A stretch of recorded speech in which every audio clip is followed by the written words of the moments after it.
Assalamualaikum warahmatullahi wabarakatuh. Bismillahirrahmanirrahim. Alhamdulillahirabbil alamin wa bihi nasta'inu ala umuri dunya waddin.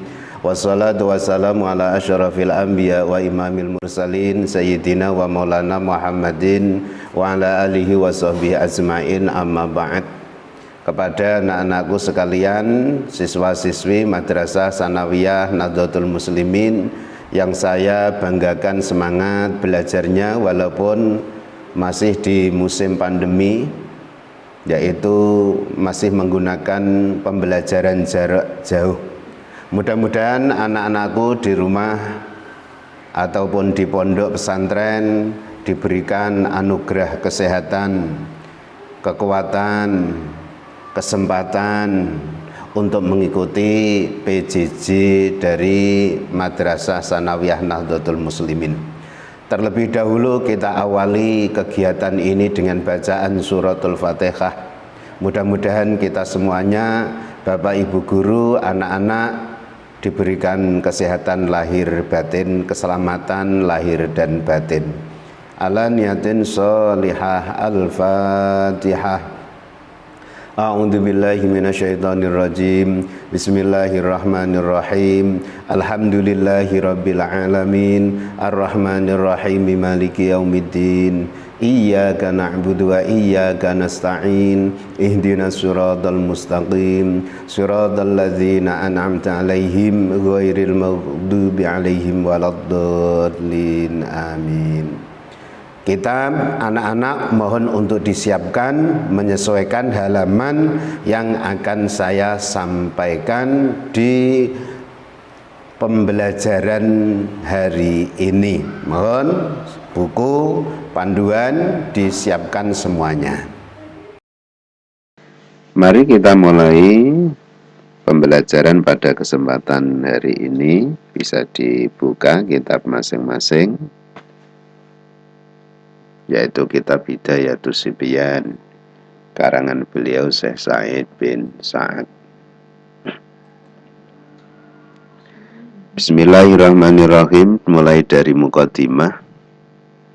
Alhamdulillahi wa shalla rabbuna ala nabiyil mustafa habibina wa alihi wa sahbihi wa man qara wa haka fi tajwidi nazman khurira samaitu hidayata sibyani arju ilahi goyatar ridwani. Segala puji bagi Allah dan semoga rahmat Allah untuk Nabi yang terpilih, kekasih kita, wa alihi wa sahbihi wa man qara wa haka fi tajwidi nazman khurira, dan keluarga beliau dan orang yang membaca dan mengambil tajwid sebagai nazam yang diperinci. Samaitu hidayata sibyani arju ilahi goyata ridwani. Aku namakan petunjuk anak-anak. Namakan hidayatus sibyan artinya petunjuk untuk anak-anak. Aku mengharap Allah Tuhanku adalah puncak ridho. Halaman 9. Babu ahkami tanwin wa nun as-sakinah. Menerangkan tentang hukum-hukum tanwin dan nun mati. Terlebih dahulu sebelum kita masuk pada bahasan hukum tanwin dan nun mati, perlu kita ketahui terlebih dahulu apa yang dinamakan tanwin, apa yang dinamakan nun sakinah. Nun tanwin adalah nun mati, suara nun mati yang berada di akhir kalimat isim yang terlihat ketika diucapkan dan hilang ketika ditulis serta dalam keadaan waqaf.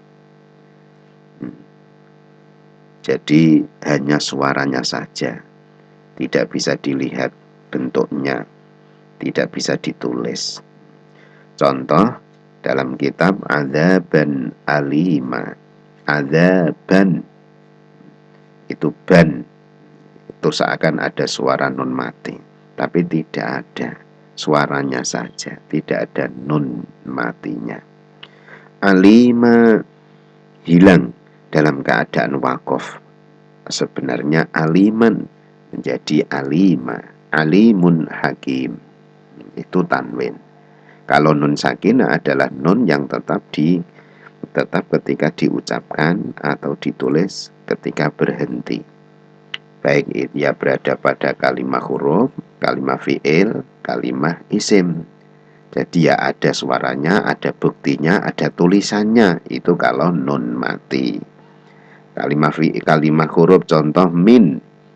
Dari kalimat isim contoh mungkotiun, nun sukun. Kalimat fi'il kun, nun sukun. Kun ada wujud nun sukunnya. Tapi kalau tanwin tidak wujud nun matinya, tapi suaranya sama dengan nun mati. Akamu tanwinin wa nunin taskunu indal hijai khamsatun tubayyanu. Hukum tanwin dan nun mati ketika bertemu salah satu huruf hijaiyah. Huruf hijaiyah itu jumlahnya ada 28. Hukumnya ada 5 yang akan dijelaskan pada bait berikut. Non sukun atau tanwin. Non sukun bentuknya seperti itu. Non ada sukunnya. Tanwin sama saja tanwin fathah atau tanwin kasroh atau tanwin dhammah, sama, tidak ada perbedaan. Itu mempunyai hukum 5. Mempunyai hukum 5. 1. Idhar. 2. Idgham bi gunnah. 3. Idgham bila gunnah. Nomor 4. Iqlab. Nomor 5. Ikhfa. Saya ulangi lagi. Idhar, idgham bi gunnah, idgham bila gunnah, iqlab, dan ikhfa. Masing-masing dari 5. Idhar adalah mengeluarkan setiap huruf dari tempat keluarnya dengan jelas tanpa berdengung. Jadi jelas, idhar. Seperti orang bicara, kalau bicara itu yang idhar, yang jelas. 2. Idgham bi gunnah adalah memasukkan huruf pertama pada huruf kedua yang sekiranya menjadi satu huruf yang bertasdid serta dibaca dengan dengung. Bigunnah, dengan dengung. Idgham bigunnah. Idgham bila gunnah, memasukkan huruf pertama pada huruf kedua tanpa dengung. Bila gunnah, tanpa dengung. Iqlab adalah mengganti tanwin dan nun mati menjadi suara mim. Istilah orang Jawa mingkem. Kalau iqlab mengganti tanwin dan nun mati menjadi suara mim. Yang terakhir ikhfa adalah menyamarkan bacaan antara idhar dan idgham. Ikhfa, samar. Samar. Itu penjelasan dari kelima hukum dari bacaan nun mati atau tanwin. Fadhir lada hamzin wa ha'in ha'i wal aini summal ghaini summal kha'i. Apabila ada tanwin atau nun mati bertemu dengan salah satu huruf khalaq.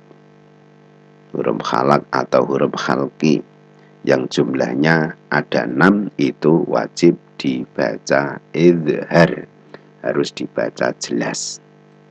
Huruf idhar khalqi atau huruf khalaq itu ada 6. Hamzah, kha, kha, ain, ghin, ha. Harus hafal, huruf idhar ada 6, apa semua. Contoh di antara ke-6 huruf khalqi tersebut, mulai satu persatu. Itu ada ainin aniyah, ada tanwin bertemu dengan hamzah. Man amana, non sukun, non mati bertemu dengan hamzah. Yan auna, ada non sukun bertemu hamzah. Untuk ha qaumin hadi, ada tanwin. Kebetulan tanwinnya kasroh bertemu dengan ha. In hadza ada nun sukun bertemu dengan ha. Anhar ada nun sukun bertemu dengan ha. Ha contoh aliman hakima tanwinnya kebetulan fathah bertemu dengan huruf ha. Min hadid nun sukun bertemu dengan ha. Wan harf ada nun sukun bertemu dengan ha. Kha contohnya kalimatin khabithah ada tanwin bertemu dengan huruf kha. Mengapa kalimatin khabithah kok wajib dibaca idhar? Karena ada tanwin bertemu dengan kha. Min khawuf ada nun sukun bertemu dengan kha. Sawaun alaihim ada tanwin bertemu dengan huruf ain. An'amta ada nun sukun bertemu dengan ain. Yang terakhir adalah huruf ghin. Azizun ghafur tanwin bertemu dengan huruf ghin. Fasayun ghidun ada nun sukun bertemu dengan huruf ghin. Itu semua adalah contoh-contoh bacaan idhar atau idhar khalqi. Nah, saya bikin satu contoh di antara beberapa contoh yang sudah kita baca bersama tadi. Ada kalimat man amana, itu ada nun sukun dari man, mim fathah, terus nunnya adalah sukun, itu namanya nun sukun. Bertemu dengan hamzah dari kata amana, berarti ada nun sukun bertemu hamzah. Prakteknya gitu. Itu adalah bacaan idhar. Man amana ada bacaannya apa? Bacaan idhar. Sebab ada nun sukun bertemu dengan hamzah. Bertemu dengan hamzah. Itu satu di antara 5 hukum tanwin atau nun sukun.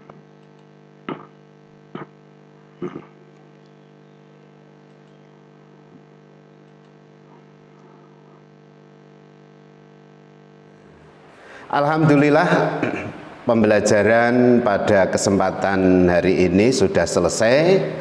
Kita saling mendoakan, mudah-mudahan Bapak Ibu guru, siswa-siswi yang ada diberikan kesehatan lahir batin, dapat mengikuti PJJ yang ada.